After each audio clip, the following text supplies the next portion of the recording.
Enquanto a equipe de 5 homens e seus trenós puxados por cães lutavam contra ventos uivantes e neve cegante, cada passo parecia uma batalha contra a natureza.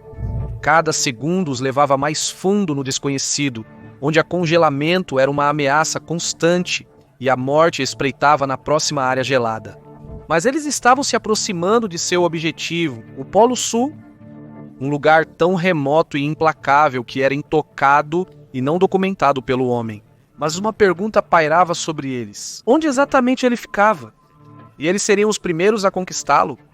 Esta é a verdadeira história da insana corrida ao Polo Sul neste episódio de Map Pack.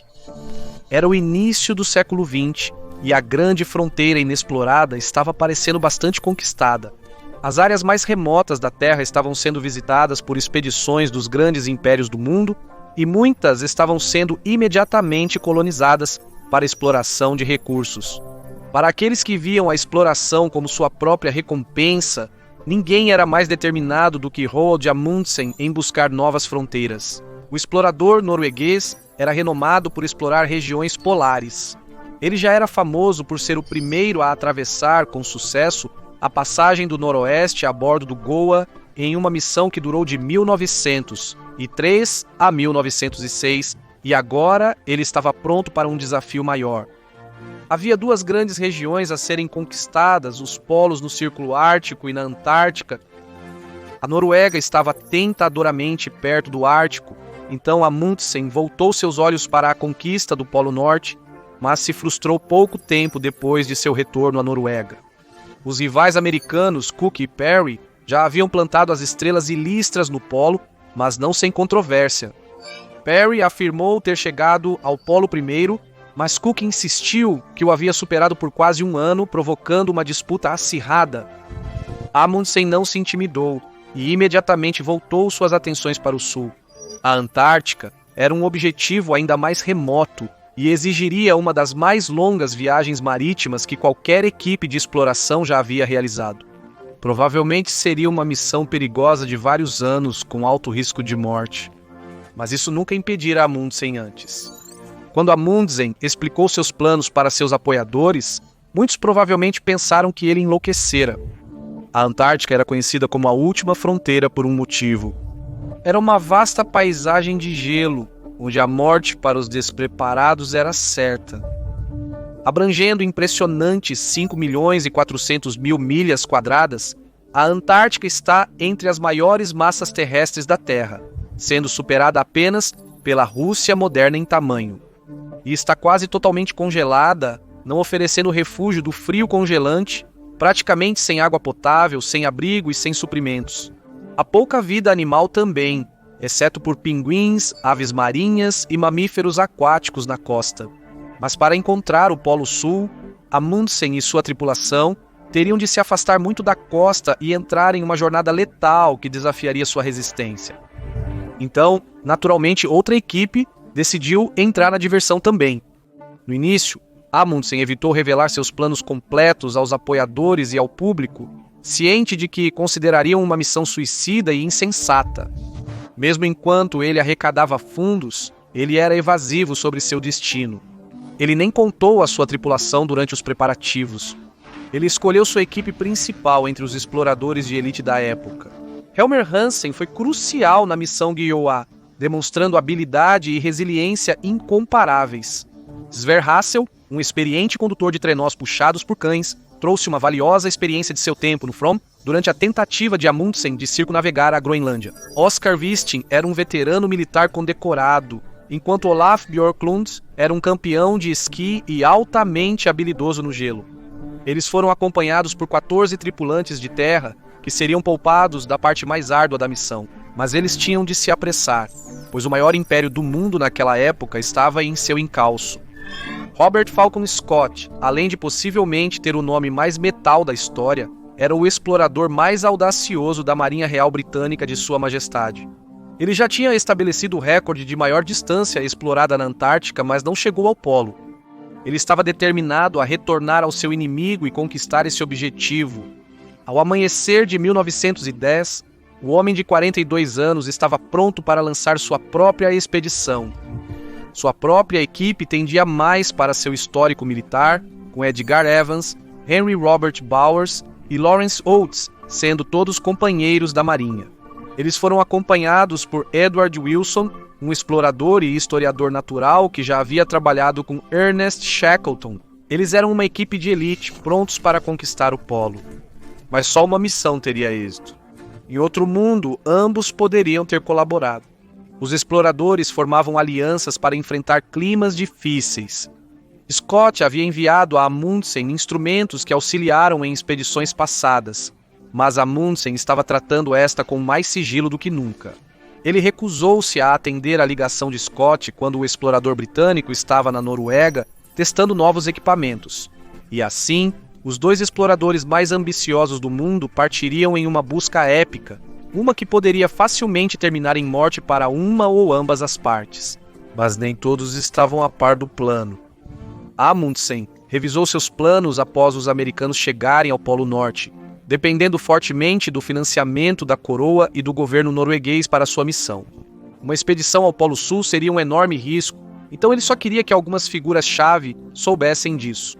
O plano era que a missão partisse em agosto de 1910, a bordo do famoso navio Fram, seguindo então para o Porto da Madeira, seu único porto de escala. Em seguida, seguiria para o sul até o Mar de Ross na Antártica. Agora só precisava contar para a tripulação. Enquanto os membros críticos da equipe de Amundsen sabiam dos detalhes da missão, a tripulação de terra no navio não. E muitos ficaram chocados ao descobrir que embarcariam em uma viagem muito mais longa ao deixar a costa portuguesa. Amund apresentou como se estivessem fazendo um desvio para o Polo Sul antes do Polo Norte, e deu a cada homem a escolha de continuar a bordo ou desembarcar. Todos escolheram prosseguir. Afinal, ser parte da história os aguardava, mas ele ainda precisava informar mais uma pessoa sobre seu plano. Afinal, tudo é justo na exploração. Por que Amundsen escreveu uma mensagem para Scott, deixando-o saber que eles estariam no mesmo caminho? Talvez fosse uma competição amigável ou ele esperasse uma abertura para a cooperação. Mas ao mesmo tempo, Scott já havia zarpado em seu próprio navio, o Terra Nova. Além de sua equipe principal, ele tinha uma tripulação de 65 funcionários de terra e navio, muitos dos quais já haviam participado de expedições anteriores. Ele contou fortemente com seus aliados na Marinha Real, e sua missão parecia mais moderna que a de Amundsen à primeira vista. Amundsen dependia fortemente do tradicional método de transporte do norte com trenós puxados por cães, enquanto Scott, um grande fã de novas tecnologias, planejava usar trenós motorizados e pôneis, que haviam sido usados por Shackleton. Mas com a nova tecnologia vem novos problemas. Os trenós motorizados eram difíceis de usar e propensos a quebrar. Os pôneis estavam envelhecendo e possivelmente não conseguiriam enfrentar longas jornadas no frio antártico. Scott tinha equipes de cães, mas estava menos do que entusiasmado com o uso deles. Ele tinha duas vantagens sobre a equipe de Amundsen. Uma vantagem inicial, pois ele havia zarpado cerca de 2 meses antes de Amundsen, e de território no hemisfério sul. O Império Britânico se estendia pelo globo e a Austrália era um excelente ponto de partida para lançar sua missão final ao Polo Sul. Mas ambos os homens compartilhavam um problema que não queriam revelar. Foi necessário muito dinheiro para financiar uma expedição desta escala. Scott, anteriormente financiado pela Sociedade Geográfica Real, contou principalmente com uma combinação de financiamento privado e subsídios governamentais para tal missão. Ele seguiu arrecadando fundos enquanto visitava as colônias britânicas durante o percurso. Amundsen, por outro lado, teve amplo apoio do governo norueguês, mas a missão muito mais longa ao Polo Sul foi recebida com ceticismo, tanto pelo público em geral, quanto pelos seus doadores com grandes reservas financeiras. E em uma missão como essa, todo esse dinheiro poderia congelar. A primeira fase da missão ocorreu sem problemas. Afinal, ambos já haviam feito longas viagens marítimas. O From navegou para o sul por 4 meses, geralmente alheio à reação hostil que enfrentavam em casa. No ano novo de 1911, eles avistaram icebergs e 2 semanas depois chegaram à Baía das Baleias na Antártica. Scott se juntou ao Terra Nova depois de grande parte da viagem estar concluída, unindo-se na África do Sul e seguindo para Melbourne e Nova Zelândia. Eles pegaram novos suprimentos no final de novembro de 1910, mas imediatamente se depararam com problemas, porque a Mãe Natureza parecia ao lado de Amundsen. O Terra Nova estava fortemente sobrecarregado quando partiu, e uma tempestade logo atingiria, causando inundações a bordo e custando-lhe suprimentos valiosos. O navio perdeu 2 pôneis, um cachorro e boa parte dos seus suprimentos de carvão e petróleo. Eles não chegaram propriamente na Antártica, mas sim a atingiram, e ficaram presos no gelo do sul por 20 dias antes de poderem continuar. Isso esgotou rapidamente as reservas de carvão de Scott. Ele só pôde prosseguir quando 1911 chegou, praticamente permitindo que Amundsen os alcançasse. A corrida para o Polo Sul estava acontecendo.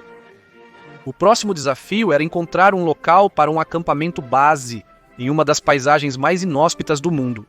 O Fromm teve a tarefa mais fácil, tendo uma chegada ordenada ao polo com Amundsen, escolhendo um local a cerca de 4 quilômetros do navio. Mas haveria desafios significativos para montar a base que seria conhecida como Framheim, transportando grande parte do conteúdo massivo do navio sobre o gelo. 6 equipes de cães foram usadas para transportar os suprimentos. A equipe de terra caçou e coletou focas para alimentar a tripulação a longo prazo. Mas eles estavam quase lá. Uma companhia inesperada. Era 3 de fevereiro quando o Terra Nova chegou na Baía das Baleias, tendo sido bloqueado pelo gelo de seu destino original. Eles buscavam uma abordagem adequada quando descobriram que haviam sido superados por seus rivais noruegueses. Ainda assim, a civilidade prevaleceu, com os 2 visitando brevemente e compartilhando o café da manhã, e recolhendo informações que pudessem obter da equipe rival. Apesar da oferta de Amundsen à equipe britânica de um lugar próximo a Framheim, a tripulação do Terra Nova recusou e voltou ao mar ao redor da Antártica para encontrar o ponto de partida ideal para sua missão. Seria o início de 2 caminhos vastamente diferentes para as missões. A tripulação de Scott se estabeleceu na Ilha Ross, na baía que ele nomeou como Cabo Evans. A esperança era que essa área ficasse livre de gelo no verão, permitindo ao navio ir e vir. Uma acomodação pré-fabricada havia sido construída na ilha, e seus suprimentos foram transportados principalmente pelos pôneis, que se mostraram excelentes animais de carga, apesar de sua idade avançada. Eles então iniciaram o processo de estabelecer depósitos ao longo da barreira, na borda, para facilitar a localização de suprimentos e abrigo quando começassem a exploração principal. Porém, eles precisaram aguardar. Como a Antártica fica no hemisfério sul, as estações do ano eram invertidas se comparadas com o que os homens conheciam. O sol se punha em abril e não nascia durante todo o inverno frio. Tentar explorar durante esse período levaria à morte certa, então ambos os homens planejaram se abrigar com a tripulação durante o inverno na primeira temporada. Amundsen planejou cuidadosamente para manter a moral dos homens. Então a tripulação em terra passou grande parte do mês trabalhando nos trenós que seriam usados para abrir caminho no gelo. Outras tarefas eram preparar as rações para a jornada e verificar e melhorar o equipamento. Os homens seguiam uma dieta especial, com frutas silvestres, pão rico em vitaminas e muita carne nativa, como pinguins e focas, para se manterem abastecidos de vitaminas durante os meses frios e escuros. E não muito longe, Scott e seus homens seguiam um plano semelhante. A cabana de Cape Evans seria a casa da tripulação do Terra Nova por vários meses, e de acordo com o histórico de Scott, todo o grupo tinha uma vibe mais militar. A cabana era dividida, mantendo oficiais e tripulação separados. A tripulação seguia um cronograma rigoroso de trabalho científico e preparação para a corrida à frente. Scott também reconhecia a importância da atividade física para animais e homens. Eram comuns jogos de futebol ao ar livre e palestras de especialistas proporcionavam exercícios mentais. E então, lentamente, mas com certeza, o sol nasceu. Amundsen faria o primeiro movimento no início de setembro, quando a temperatura atingiu menos 68 graus Fahrenheit, menos 56 graus Celsius. Eles iniciaram rapidamente, com equipes lideradas por cães percorrendo 15 milhas náuticas, ou 27 quilômetros diariamente. Os homens vestiam peles de lobo e rena isolantes, mas não bastava para prevenir sérias dores e problemas de sono. Quando as patas dos cães ficaram congeladas após apenas 4 dias de viagem, Amundsen percebeu que havia cometido um erro. A equipe construiu iglus para abrigo, e Amundsen tomou a difícil decisão de que eles deveriam retornar a Framheim. A volta foi uma situação perigosa, com vários cães morrendo. Isso gerou um desentendimento entre Amundsen e seu aliado próximo, Hilmar Johansson, sobre quando tentar alcançar o polo. A discussão vinha se formando desde antes de partirem e escalou, levando à remoção de Johansson do grupo polar. Foi um revés devastador, mas abriria a porta para a vitória de Terra Nova. Terra Nova vinha enfrentando desafios do terreno desde o início, e isso não pararia agora. O grupo foi dividido em vários, planejando uma exploração mais minuciosa do polo. O grupo do norte enfrentou sérios problemas, pois o gelo marinho impediu seu caminho, enquanto os grupos geológicos do oeste realizaram 2 expedições para mapear a enorme área. Wilson até liderou uma expedição de inverno ao Cabo Crozier com Apsley, Cherry Garrard e Henry Bowers, com a intenção de obter alguns ovos de pinguim em um estágio inicial de incubação. Essa foi uma missão brutal, e foi descrita por um membro da tripulação como a pior jornada do mundo. Scott, porém, ficou satisfeito com o experimento, pois trouxe mais informações sobre o terreno em seu pior estado, e eles voltaram com sucesso, trazendo 3 ovos. Mas agora era a hora da descoberta principal. Scott apresentaria seus planos para a marcha ao Polo Sul em 13 de setembro de 1900, e 11 um pouco depois de Amundsen. Ele estava bem preparado, enviando 16 homens com trenós motorizados, cães e pôneis rumo à geleira Beardmore. Mas a maioria não continuaria até o polo. O objetivo seria prover suporte e reabastecimento para a viagem de retorno. Os pôneis seriam abatidos para servir de alimento durante a jornada. Este era um terreno duro e implacável, e Scott não era um homem sentimental. Porém, uma grande escalada se aproximava. Scott manteve a motivação alta e as pessoas tensas ao não revelar quem estaria na festa polar final durante boa parte da jornada. O maior desafio seria a geleira Beardmore, começando com 12 homens. No meio do caminho, Scott cortaria 4 e os enviaria de volta com a equipe de cães. Finalmente, em 3 de janeiro de 1912, eles alcançariam um ponto-chave e Scott faria seu corte final, levando a festa polar definitiva de 5 pessoas. Havia apenas um problema. Scott inicialmente planejou uma equipe de 4 homens para enfrentar o polo, exigindo o recálculo dos pesos e rações-chave. Mas Amundsen também estava ocupado. Foi um longo e amargo mês de cálculo de perdas e planejamento para o explorador norueguês, e ele não se sentiu pronto para partir novamente até 11 de outubro. Agora, com sua equipe final de 5 exploradores polares, eles partiram com 4 trenós e 52 cães e imediatamente se dirigiram para um labirinto de neblina congelada. Eles quase encontraram um desastre quando um trenó quase caiu em uma fenda criada pela equipe do depósito e levou Amundsen consigo, mas um chamado próximo foi evitado, e assim fizeram um tempo rápido, atingindo novamente sua marca de 15 milhas náuticas ou 27 quilômetros por dia. Eles marcaram sua rota usando blocos de neve a cada 3 milhas, mas agora estavam em território desconhecido. Scott tinha uma vantagem chave. Ele estava seguindo a rota de Shackleton, mas Amundsen não tinha acesso a essa informação e teve que encontrar seu próprio caminho através das montanhas transantárticas.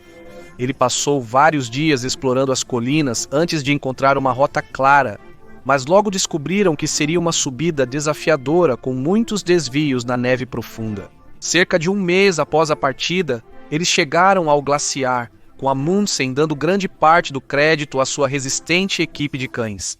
A próxima seria a escalada mais difícil da jornada. A equipe escalou mais de 10 mil pés, ou pouco mais de 3 mil metros, subindo o glaciar, e agora a etapa final da jornada os aguardava. 45 cães sobreviveram até então, e Amundsen decidiu continuar com uma equipe de 18, sacrificando os demais para a alimentação. Aqueles que retornaram da missão descreveram isso como a parte mais difícil da missão, pois esses eram cães leais que haviam sido uma parte fundamental da missão. Mas a sobrevivência era primordial aqui, e os homens comeram e compartilharam com os cães antes de se prepararem para a próxima etapa da missão. A geleira era o maior obstáculo. Ambos os homens tinham que conquistá-la, mas quem seria o primeiro? Este próximo trecho seria o mais brutal para a tripulação de Amundsen. O grupo menor, com os cães restantes, carregou seus trenós e se preparou para uma marcha difícil de quase 60 dias. O mau tempo atrasou a hora inicial de partida deles, e eles não tinham como saber se alguém já os havia superado na desolada selva. Enquanto eles persistiam, enfrentavam a morte em cada curva, pois a superfície gelada estava cheia de fendas afiadas que muitas vezes eram difíceis de ver no vento forte e na neblina. Cada passo poderia significar a morte, mas eles estavam prestes a entrar no salão de baile do diabo. Este era o nome que Amundsen deu a uma área onde as fendas estavam escondidas pela neve e pelo gelo. Cada passo era acompanhado por um som oco e assustador que indicava que a área sob eles poderia quebrar a qualquer segundo. Eventualmente, eles se moveram para um terreno mais sólido e estavam dentro do alcance de um dos pontos mais significativos da Antártica, o marcador de Shackleton. O lendário explorador cancelou sua missão antes de chegar ao polo, mas deixou um marcador de 88 graus em 23 minutos. Foi o ponto mais ao sul que alguém já havia viajado. Quando uma das equipes viu isso, eles sabiam que estavam perto. Neste ponto, as duas equipes estavam à procura de qualquer sinal de seu rival. Uma bandeira preta na vastidão branca significaria fracasso, e Amundsen quase teve um ataque cardíaco quando viu algo escuro na neve. Mas acabou sendo apenas fezes de cachorro de sua própria equipe. Então eles continuaram, cientes de que logo fariam história. E longe de sua marca, fazendo sua própria subida, outra equipe estava se aproximando. Era 9 de janeiro, quando a equipe de Scott passou pela famosa marca de Ernest Shackleton. O que parecia impossível agora era muito possível, e eles continuaram a marchar através do frio devastador por mais uma semana. Agora eles estavam a menos de um dia de alcançar seu destino. E então, finalmente, eles viram a bandeira preta de Roald Amundsen balançando no frio vento antártico. Havia sido em 14 de dezembro de 1911, quase um mês antes, quando a equipe de Amundsen encontrou o polo com sucesso, plantou a bandeira norueguesa e deu-lhe o nome de Planalto Rei Haakon VII. Eles passaram vários dias fixando a localização do polo para seus registros e até deixaram equipamentos para Scott, para ajudar seu colega explorador a voltar, antes de retornar a Framheim após uma extensa jornada. Durante esse período, a luz do dia era constante, então a cegueira pela neve era um perigo. Até 7 de janeiro, eles chegavam aos depósitos, e até 30 de janeiro navegavam de volta triunfantes para a Noruega. Mas para Scott, era uma história muito diferente. O perdedor da épica corrida ao Polo Sul, Robert Falcon Scott, agora estava sozinho com a enormidade do fato.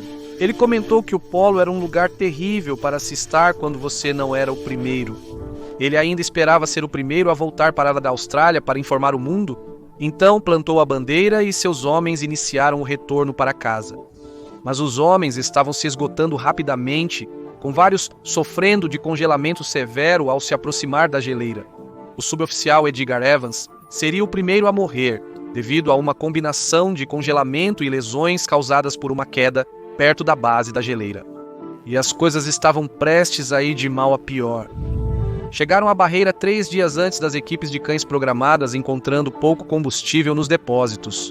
Oates havia sido vencido pelo congelamento, suas mãos e pés essencialmente inúteis, e escolheu voluntariamente deixar a tenda e caminhar até a morte para aumentar a chance de sobrevivência da equipe.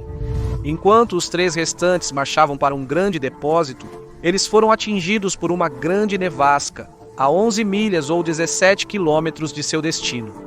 Ninguém sabe exatamente o que aconteceu em seguida, mas Scott deixou uma última entrada de diário, detalhando a tempestade implacável encontrada no que se tornou seu último lugar de descanso. Uma missão terminou em vitória, a outra em tragédia. Levou mais de meio ano para que uma missão bem-sucedida chegasse ao local onde os homens haviam perecido, e um simples memorial for erguido para eles. O corpo de Oates nunca foi encontrado, pois ele desapareceu em local desconhecido. Quando a notícia da morte de Scott se espalhou, ele foi visto como um herói trágico pelo público e poucos questionaram as escolhas que o levaram a esse fim. Mas no final do século XX foram publicados livros levantando a ideia de que Scott poderia ter sido um líder autoritário inflexível, cujas habilidades organizacionais nunca foram questionadas devido ao seu estilo de liderança militar. Mas para Amundsen a glória o aguardava. Os Froms navegaram até Hobart, Tasmânia, local do telegrama, e descobriram que não havia notícias de Scott. Era 7 de março de 1912 e ninguém ainda sabia do destino de Scott. Ele enviou telegramas para seu irmão, financiadores e o rei, antes de contatar imediatamente o Daily Chronicle de Londres e vender os direitos de sua história. Ele estava no meio de uma turnê mundial celebrando sua conquista quando a notícia da trágica morte de Scott chegou. Embora fossem rivais, havia um profundo núcleo de respeito entre os dois guerreiros do desconhecido, e Amundsen sabia bem que houve muitas vezes na jornada em que ele poderia ter encontrado o mesmo destino. Foi a ironia suprema. Um explorador que passou a vida fascinado com o Polo Norte agora estaria para sempre associado ao Polo Sul. Mas Amundsen não se contentaria com sua conquista. Ele logo retornaria ao norte, buscando explorá-lo por si mesmo, e seria um dos primeiros a ver ambos os polos. Mas ele encontraria seu fim em 1928, em uma missão de resgate no Ártico que fracassou.